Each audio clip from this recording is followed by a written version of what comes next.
বাদ জুম্মা ঢাকা শহরের যতগুলো মসজিদ রয়েছে, ঢাকা শহরের যতগুলো মানুষ রয়েছে, আমরা মসজিদে মসজিদে আমাদের প্রত্যেকদের ইমামদের কাছে আমাদের আহ্বান থাকবে, আপনারা মসজিদে মসজিদে অ্যানাউন্স করবেন। আপনারা ভুলে যান না, আপনাদেরকে এই আওয়ামী লীগ দাড়ি টুপি টেনে টেনে মসজিদ থেকে বের করেছে। আপনার খুতবা পর্যন্ত গণভবন থেকে ঠিক করে দেওয়া হতো।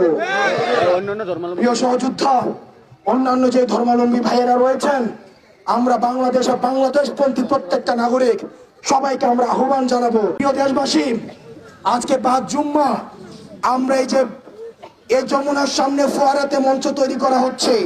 এই ফোয়ারার সামনে আমরা সর্বদলীয় নানা মত এবং নানা পথ, যারা ফেসিবাদ বিরোধী প্রতিটি রাজনৈতিক দল, ফেসিবাদ বিরোধী প্রতিটি রাজনৈতিক শক্তি, ফেসিবাদ বিরোধী সাংস্কৃতিক শক্তি, ফেসিবাদ বিরোধী যারা এই গত দীর্ঘ 1.5 দশকের বেশি সময় ধরে নির্যাতিত হয়েছে, নিপীড়িত হয়েছে, বিডিআর পরিবার, শাপলা হত্যাকাণ্ডের শিকার যে পরিবারগুলো রয়েছে, গুম খুনের শিকার যে ফ্যামিলিগুলো রয়েছে, আমরা সবাইকে সাথে নিয়ে আমরা আজকে এই ফোয়ারার সামনে থেকে এই হাসিনার এই রাজনৈতিক দলটিকে সন্ত্রাসী সংগঠন হিসেবে আপনি যখন ঘোষণা দিবেন, সেই জায়গা থেকে আমরা এই ঘোষণা নিয়ে ফোয়ারা থেকে আমরা বাসায় যাব।